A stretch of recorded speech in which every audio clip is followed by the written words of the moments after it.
So with that being said, let's roll into where we're at with AI right now. These are updates from our broker huddles in RASM. AI, artificial intelligence, and fraud I wanted to cover too, but AI got too long, so we'll get to fraud next week or the next one. But when you pull up AI, there's all sorts of accesses, things that you can use, methods you can use, correct?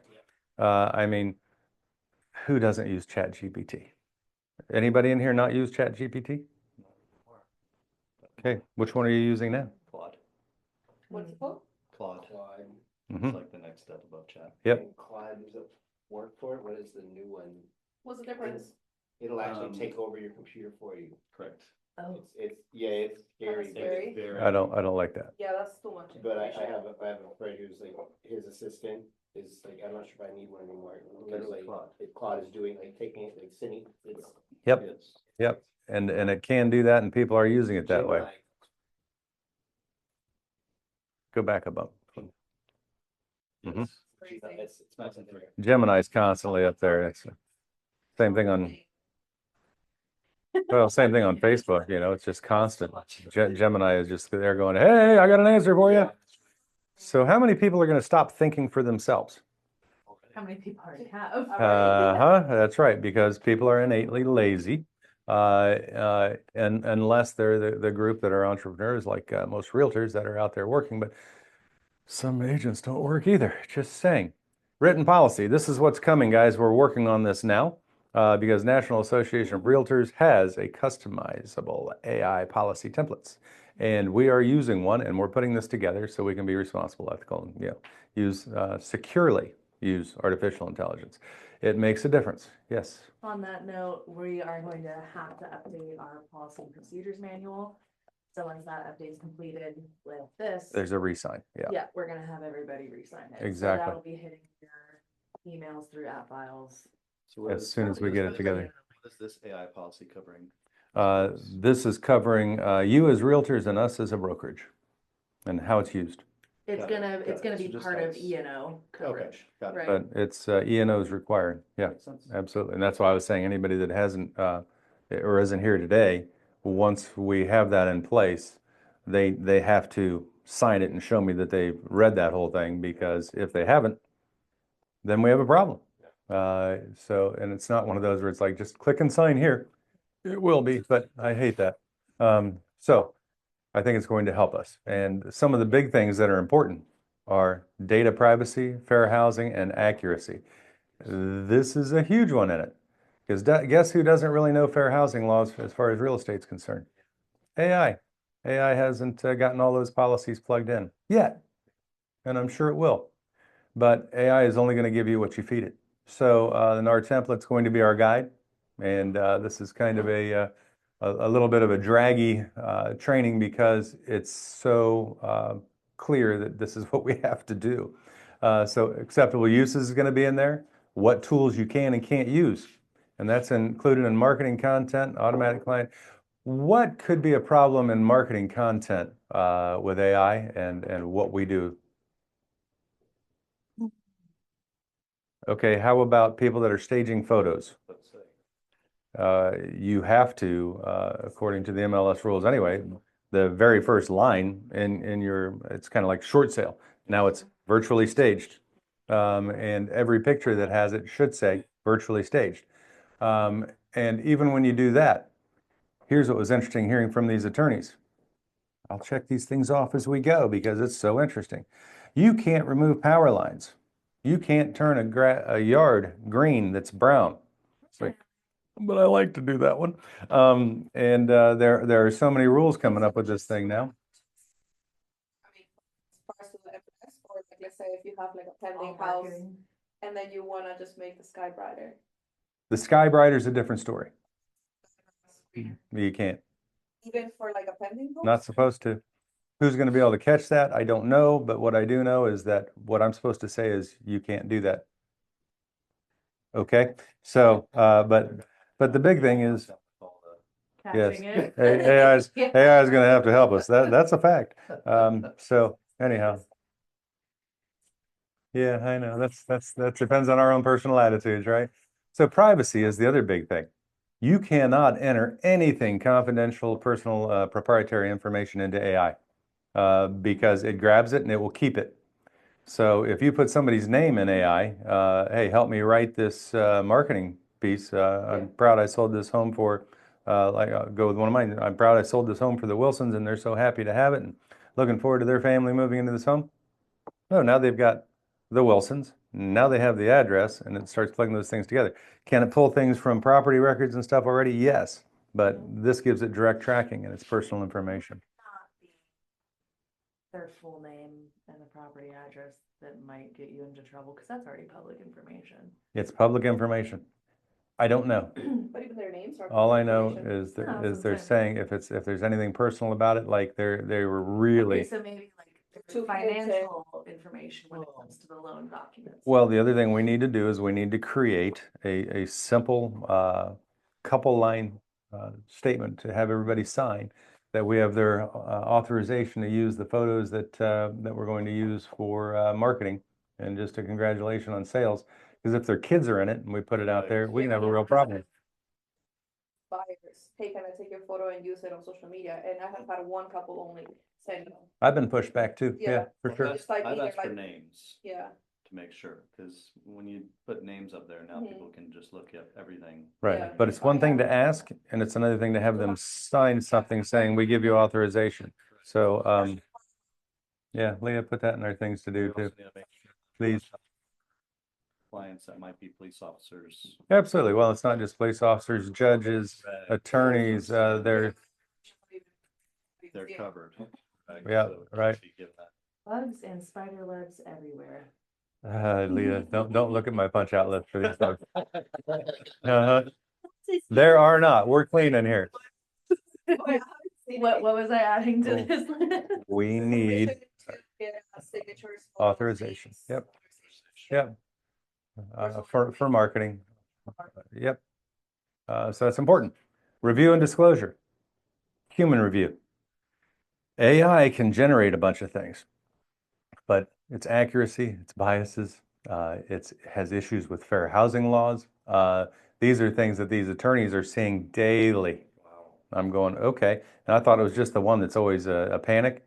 And the other ones that were there this time were like, oh no, we're literally seeing this stuff daily where people are using this inappropriately and even using it to write their full listing description and putting it in there just like that. And they're saying it's actually plagiarism from AI to do that. That what you can do is go in, and of course you should have that done. Everybody runs their stuff that way. Go in and modify it. Use your own brain. Make sure that it actually says what it is, because they may build it up as this great big chef's kitchen, and it has a, Yes. a rollaway dishwasher and a sink in the corner. It's like, no, it's not. And we have to present an accurate picture of what that property is, which can be tough when you want to sell it for more. Anyway, approved tools. This is where we're going to have what AI platforms and tools we're allowed to use. Accountability. You have to be responsible for your own final work product. And we're going to put this together and have it, again, signed so that our E&O continues to cover us effectively. So, brokerages. What's the AI policy need to do? Protect client information, ensure fair housing, and maintain accuracy, right? That's the goal. Because there's so many people that are saying that it's discriminatory, but AI, it can be. It depends on what it's fed. All depends on what it's fed. So, purpose and scope of this thing. It governs the responsibility, ethical, secure use of AI. That's what this is all about, okay? And it's so interesting to see all these language models and everything continuing to change as this learns. All we're going to see is this engulf the industry, and there are a lot of folks that will probably go out of business because they'll use it incorrectly, and or they don't need the staff anymore because they've got Claude doing it all. So AI usage. It applies to all tools connected with Elements Realty, brokerage operations, not limited to, but not including. Or how about including but not limited to? I'm going to put that out right yet.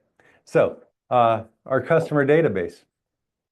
Why would anybody ever load such a thing into AI? I don't know, but it needs to be stated apparently, so somebody has.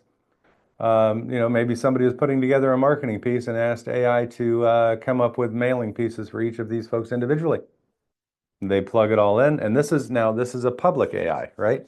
If you're using more of a private model, there are some models that block some of these things, but this is this one. And ChatGPT is one of the major users out there still, and it is very public. Transaction management, document prep, all of these things that it can do. And I think that the problem is a lot of people are using it for their customer relationship management and their CRMs. Who isn't? If you're not, you're missing the boat on that one because it's huge, and we want to do that. But how about having it do property valuations and comparative market analysis? If you do that and you provide it to somebody directly, oh, that's a huge mess up. All right, you can have AI run a CMA for you. Okay, but what data do you put in? You got to be careful. And the more data you put in, the more accurate information it's going to spit back to you. But if you just take what it says and you hand it directly to somebody and you haven't reviewed it because your day was too busy and you checked it off your list, whew, you're wide open to some real problems. And then it's negligence, and then E&O doesn't cover you. So one little thing that I've actually started to do with AI and CMAs, I've realized that clients are doing that Mhm. prior to the listing meeting. Sure. So I'll run it as they would, or as they think they would. Yep. And see what valuation it spits out, so I can either confirm or combat it. Sure. Well, and it's wise anytime you're running a CMA to not just do that, but to also look at Redfin, Zillow, Realtor.com. What kind of price tags are they putting out there? If they're accurate, great.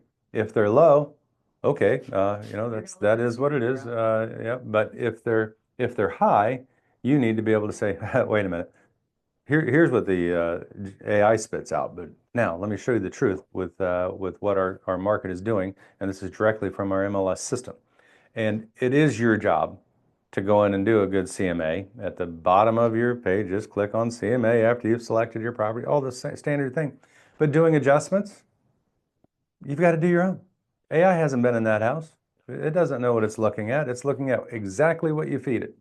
So that's very important things, communications, client, prospect, to the public.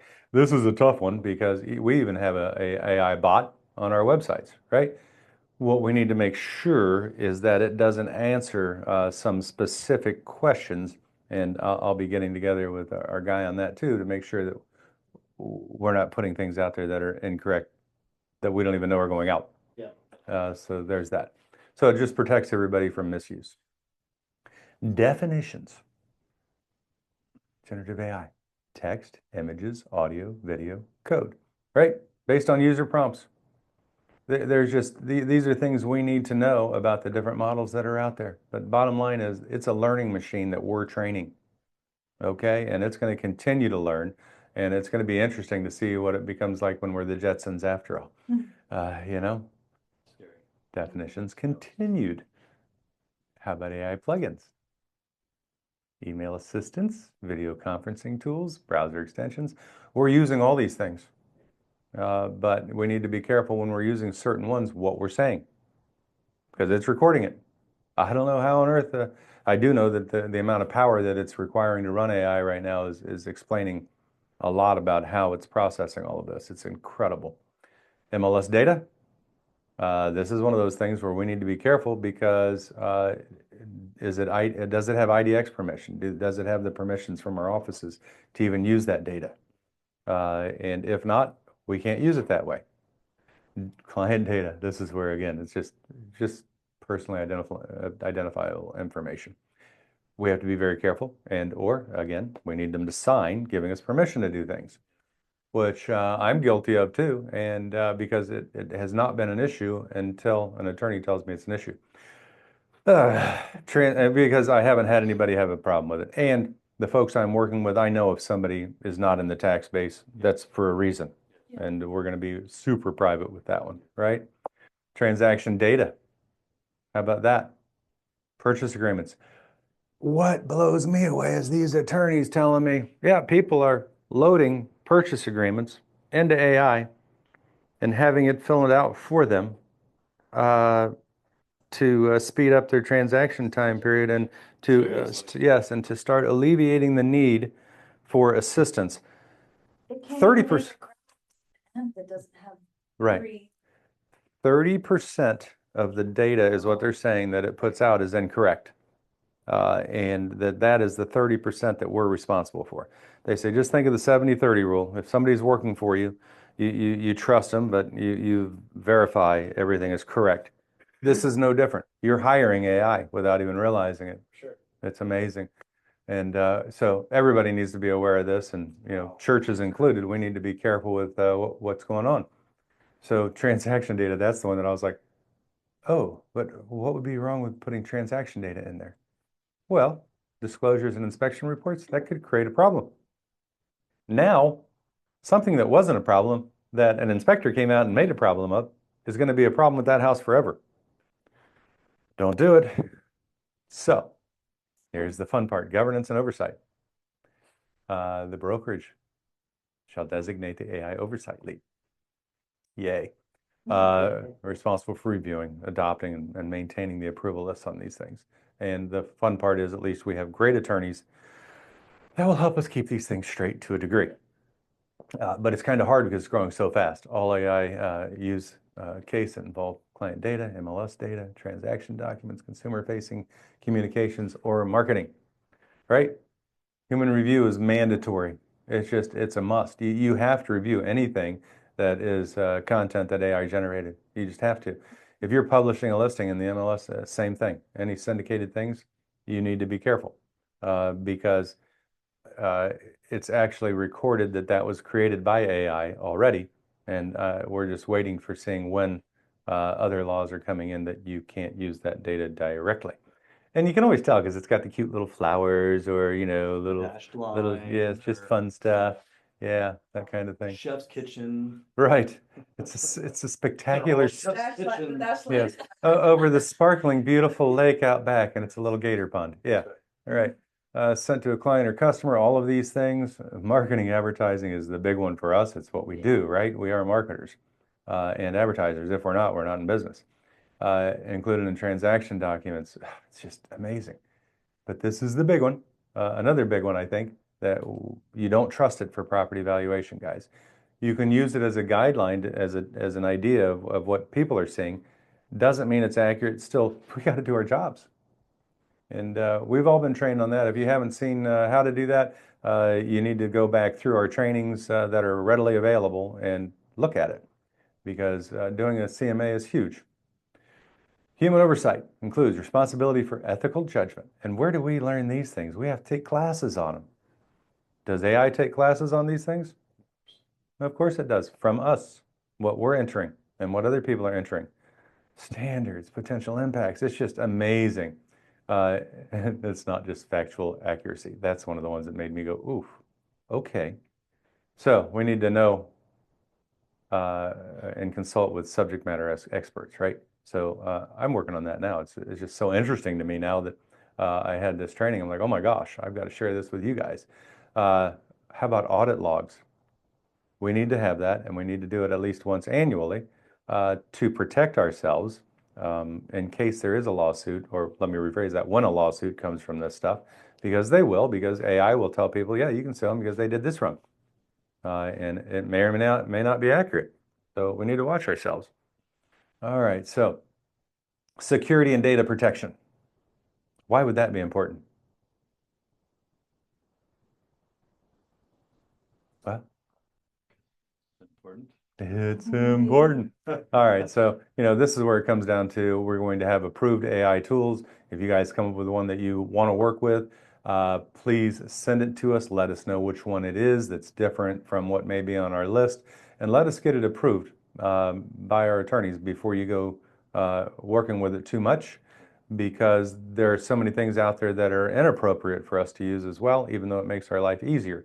So I just said, hey, it's staff, agent, staff, personal accounts, consumer grade AI tools, all these things, anything that, any work involving client data or internal brokerage information, and so much more, because this can go on and on and on, and it does, and it's going to be long when you start going through our policies and procedures on this. Please read it. It's not done yet. Break it down. It's not a bad idea. Oh, shoot. AI tools may not use to scrape, redistribute, or repurpose MLS data in violation of MLS rules. People are already doing that. People can actually use AI to remove the MLS statements on photos that are owned by other people. And yeah, it'll do it, but you're the one that's responsible for it and you'll get sued for it or could get sued for it.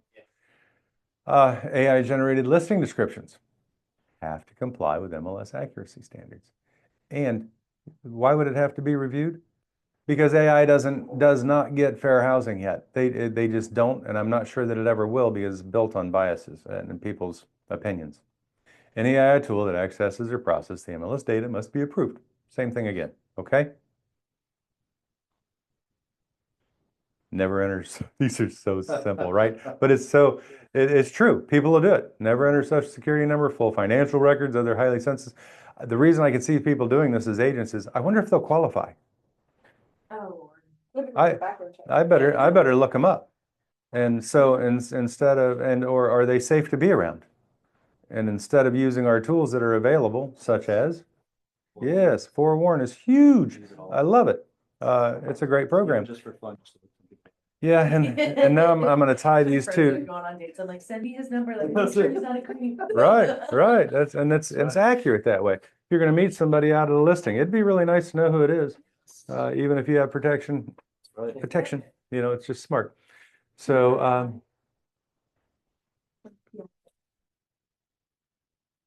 personal information. I don't know what that word. Yeah, yeah. It was in one of the prior slides. I can't remember. Yeah, ask guy. Yeah. AI powered CRM tools, chatbots that interact with customers. This is the one I was telling you about that. Yeah. I've got to really watch that and make sure. I mean, ours does not look like me. They want to put one out that is me, that will mimic me. But then the scary part about that is if AI says things that I don't agree with, still looks like me and sounds like me. It's like, ooh, that's scary. Yep, it's just scary stuff. So we're working through some of those, but I kind of like the one that does not look like me. I'm good with that. Right, Yeah. that's right. And you can still say out there, hey, this is a chat bot, this is not the real me, even though it looks like me and sounds like me, it's not. Does that really cover you completely? Probably not. Scary. Client communications. AI must be reviewed before sending. We just have to be so careful with that. Anything we're plugging into AI, don't just copy and paste the entire work that you're doing and plug it in and then go and review it. No, review it before you plug it in, guys, because if you put it in there, you ain't getting it back. Prohibited usage, right? We all do the fair housing and all of our updated continuing education, which is covering these things, but AI will generate discriminatory, misleading, deceptive, and illegal content. Doesn't mean to, just does not know any better. So using AI to create property descriptions, advertising, communications, that's not a bad idea, except when they violate fair housing laws, which it's doing all the time, apparently. What's still amazing to me is that people will just say, oh, that sounds good after they read the first line of it and use the whole thing. To me, it's like people that just click and sign on all of our agreements. It scares the crap out of me, honestly. It's like, you're not going to read everything on one of the biggest transactions in your life. That's right. As a father figure, let me tell you that I don't think that's a wise choice, but if that's what you want to do, I'll back you on it. What else can you say? I had one the other day. I was reading the description, and at the very bottom, they copied and pasted when it says, "Would you like me to also add?" I'm like, oh my. There you go. There you go. Create a PDF. That's Uh-huh. Right. That you can put out on your, you can put this out on your marketing and send to your clients. No, stop, go away. Yeah, it's amazing. It is there to help, but it can also tie you in a knot if you're not careful though. So I think we just need to use professional judgment and appropriate disclaimers always. Especially when you're determining a property value. Come on. AI is going to replace some agents. That's going to come because we're going to have companies that figure out how to use AI to do the works, and those agents will be gone. The agents that'll still be here are the ones that are reviewing their work, and that small percentage, and they'll continue to do well. It's just the way it works. How about required professional judgment? And we're back to that again. Pricing, pricing, pricing. Material disclosures, agency discussions or decisions, and legal advice. Don't ask AI for legal advice, guys. Using AI to make automated decisions about which clients to serve, qualify, or prioritize without human review. What does that just nick right off the top? Fair housing. It's amazing. But guess what? If you do that, it'll do it. And you know what persuasion lives in this neighborhood? It'll come out with a number. It's scary. Just it's some things are outstanding, some things are really, really bad. But I can see how some agents, if they're struggling, they're probably just wanting to do anything that they can do to make a sale. Uh-huh. Yeah. Yep. And if it comes down to it on the tail end, they might make the sale and then get hammered even a year or more later without realizing it. So, needs to be human authored. Okay? It's just one of those things. So, entering confidential transaction statements, we've talked about this, right? You just don't do it. Fair housing. This is where it comes down to this again. It's just, this goes on and on and on too, okay? So we're just going to cover the fact that fair housing, as you have studied it, and I have studied it, some of the things just still make me go cross-eyed. I can't say this is perfect for. I can't say there are quiet streets in this neighborhood. I can't, there are these phrases that I always used: quiet streets, quiet neighborhood. I love that. They're now saying that that is also saying that you are picking a specific class of people because it has to be a quiet neighborhood. What if they have 8 kids? We didn't say anything about that, but that's the way it's being misconstrued. And misconstruing things is the best way to get in trouble. AI-generated content must not include language that could be interpreted as steering, right? Or redlining. And if you don't remember what those two things are, please study. Do not use AI to generate descriptions of neighborhoods. This is one of the ones because where I was reading, I'm like, no kidding. You know, you can't ask it. You can ask it, but I wouldn't. I would actually do my homework. And one of those things. But you've got to be real careful with steering because it will push you towards what it thinks you want, which is what? That's steering. Yeah, you don't want to be in this neighborhood. You want to be in this neighborhood because it has the golf course. And over there, you know, you don't want to walk streets after dark. You know, what's somebody do? I can't tell you not to be in this neighborhood as they pull a gun out of their pocket, but, you know, it's not a shooting for this neighborhood. yeah, but, you know, but what we can say is you might want to track the crime records here and check those things for yourself. And here's where you can. That's totally legit. Okay? So, on and on it will go. So don't just run things through AI and think all is well. You need to use your training. AI only knows what it's been taught, and it gets things wrong. So, what's the algorithmic bridge? The golden rule is really simple. When thinking about how to approach AI, common sense is your best friend. How do you use common sense if you're not editing your own work? Is that common sense? No. But that's the end of this training where I went with it because it was just so powerful. But I'm not quite done.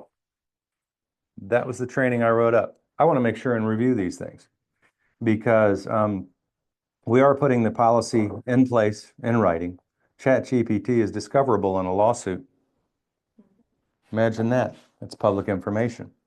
And you can face negligence and it's not good. Don't remove power lines, etc. ChatGPT doesn't know our contracts. Buyer's agent, please double check dimensions, etc. Verify because AI, a lot of people are using and it's estimating some of these things that are way off base. It's amazing. Fair housing, perfect for no. Just don't trust it for fair housing because it doesn't know. Plug in fair housing and ask AI to use it as a scrub. That's a different deal. You can do that. Does that mean you still don't go back and scrub it against what you know? No, you've got to edit it all. Okay. So those are important. That's happening. Point of practice, new docs. These things we need to remember too. This info. Flood disclosure. We should be doing them on every single transaction we do. Doesn't matter whether it's a rental, a sale, whatever it may be. It doesn't matter if it's commercial, residential. Get the flood disclosure because it protects us. Okay, I didn't realize that was any deal on a rental. It's like, what, they have rental insurance, it's owned by them. But they're going, oh no, if they get in there and it floods and they lose all their things and that wasn't disclosed, the owner and you are both open. It's like, oh, sheesh, okay. So we need to do that. How about condo disclosures? The language. The language that needs to be there is required, and we need to make sure we have those. And they do have new condo disclosures out right now. If anybody hasn't looked at the new condo disclosures before you sell a condo, please look at it. Here's the deal, a flood disclosure. Doesn't matter if it's a 10th floor condo unit. Got to do a flood disclosure. Why? Because they own a portion of the dirt under those units. It's just bizarre the way it works. Must disclose any pending or potential anything discussed as far as possible levies or things that are coming through the community as far as assessments are concerned. Those have to be disclosed. And saying I didn't know doesn't cover you. You need to go to the source. Don't just go online for or in your MLS and do the cheat method, which is I don't know what the fees are in there. Oh look, this is kind of the average of what's out there. Go with that. I looked at those in Tidewater Preserve week before last. They're all over the place. It took me almost a week to get through to the individual that actually runs that now. It's switched hands so many times to get the true docs, and they're like, oh yeah, well there's actually 6 more disclosures that aren't posted yet, but they're available. And I'm like, please send them to me. Come on. You mean they will cut the yards? Okay, well that's great, but only for the, let's go to Rye Ranch now. They will cut the yards, but only on the Lennar homes and specific size lots. People need to know. They were claiming in some of the sales offices that the internet's included with it. No, it's not. The internet's provided to the house. It's there. They're not covering your monthly fees. Big difference in the two. We need to be able to tell these things to our buyers. So getting docs, providing to the buyers, shifts responsibility to the buyer when we do these things. So, We need to. just real quick, back to Uh-huh. future levies, all that fun stuff. Yep. If it's not on the internet, I mean, my brain goes first call to the county. I call the association. Yep. That's it. How do you find that information the right way? Yeah, the county will only know if it's recorded, Okay. Fair enough. which it should be, but how long does it take them to get it recorded? I don't know. What if it happened 60 days ago and you have a closing that only took 2 weeks, somebody was a cash buyer? Every time. And it's a pain in the neck and to get through to somebody. So I will call and email multiple times a day. I guess I can be a little pushy on these things because we need to know. And I start coming through with look, I've left, this is my 5th call now. I've left all these messages. These are all recorded. So if I have a problem with any of these docs that come through because they weren't provided properly to my buyer, at least now the weight's off of me. Y'all need to do your job. Boy, my phone will ring quick. It's amazing. So things to do. Receipt of docs form. That is part of a closing contract, right? They're saying they received the documents. We need to make sure they receive the documents. I don't think it's a bad idea for us to have a receipt of documents form ourselves. I put a star by that for you, Leah, because I always dig for them. I always try to get them to a buyer. I question whether or not I've done it on every single transaction that I've done over all the Are you years. talking closing docs? No, I am talking community docs, rules and regs. Did you just email and say, send me an email saying you received it? That would cover. Yeah. Yep, it's in writing. A text? No. Yeah. Texting in real estate is kind of dangerous because it's admissible in court. And you need to be really careful because so many people want to text everything and then they'll save screenshots, of course. Well, here's what they said. I feel like this would be, receipt of docs would be easiest if we just did I can create something for everyone where it's a simple plug and play for SIGs, but Yep. if you guys need it today, use a blank addendum. Yep. Put in simple verbiage of buyer confirms receipt of blah, blah, blah documents. Right. Put their signature Boom. on it, send it to them. in Yeah. tandem, right? Well, and here's the other thing, those docs, who else can you get them from? Oh. No, the closing folks, the title or closing attorneys. They can pull them. No, they can pull them. They'll pull anything that's recorded, like the county, but they'll pull them for you and send them to you. And you can count on those because they came through the title company, and I would specify these came through the title company. Oh, really? Things I do all the time, I forget to mention. Things that seem easy and simple to do. They, The, Only three. they should be. Thanks, Kent. you know, 'cause Oh. I know like when I just did for Samantha's house. Uh-huh. Sable Harbor, there were, parts of them were recorded in the public record, but then the rules and regulations or whatever weren't. That was a separate document altogether and I had to pay for it. Like, you had to go on and. Yeah, which is crazy, isn't it? Yeah, they Now- give you the website here, go. Yeah, there are the ones where you have to pay for. Even the attorneys will go, yeah, we can get them, but we have to pay for them. Okay. You paying for them for us? We're doing closing to you. Why not ask? Not that I'm a negotiator or anything. Okay, that's crazy, right? So we got that. So checklist, we need to really make sure we have good checklists for the HOAs and separate for condo docs to make sure that, and I think we're pretty good in that area, but I want to verify that too. I'm just going through what were the major lawsuits.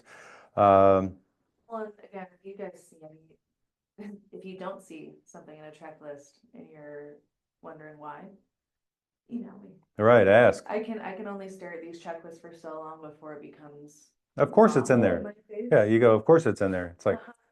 maybe it's not. Maybe I Yeah. didn't sign that one. So Yeah. if you notice that something's missing or that something should be in there, or that you would just like it for convenience. Well, let us know. Yep. And again, the next thing here was just that closing attorneys provide recorded docs because they do. Anything you want to be sure is received, use email. Text doesn't count. We just covered that. So, yeah. Oh, and anything that you get in emails that you want to save it to a folder, right? Because emails eventually, depending on your systems, will go away. Better put it into your file. So. Right. I learned a new trick the other day, which I'm sure was probably in our training for the last 3 times we've seen our training. Right on app files, in the app file that you have your own email address in there. Uh-huh. And you can copy that and CC that on your email, and then it automatically just puts it right in the app file for you. Say that again. I had not. Wait, I think That's what Joey was telling me, and I haven't done it either. So, for example, Ann just sent me the title commitment for one of these clients. Yep. And I can literally forward that email to I can just File copy email? this 638. Copy that, CC myself in it, I haven't done it either. and it automatically puts it in your uploaded paper. So how do you see? Oh, and upload it? So it will just come up as uploaded? Isn't it amazing all the trainings we've had on these things? No, I know that, Right I know here. we have an email Copy. for app files. So by Yeah. CCing Copy. that. So where does it come up to? How do you get it in app files? It's in your app file, So it will just automatically whoever's pop up? client, yes. Yeah, And you for that CC that, specific. forward the title commitment email from Yeah, Ann. yeah. CC it to your email, and it automatically. I love does it. everything for All you. right. And it has all of your Okay. emails that have been written out in your. Did Joey show you that? Because he was telling me about that years ago. Yesterday, I'm like. He showed me at one point too, and I must have been busy, and it went poof. Because Yeah. I will go into the email, I'll Yeah, download the. download it. Download it to my computer, go in here, but not only does it. Me too. download it, Save us But time. it saves all of the emails, and you don't have to copy paste That's so nice. your emails in there. Awesome. Yep. So, Yep. So anybody that thinks they can't learn by coming to these is mistaken. It's like having Bible study. I learned something every single time.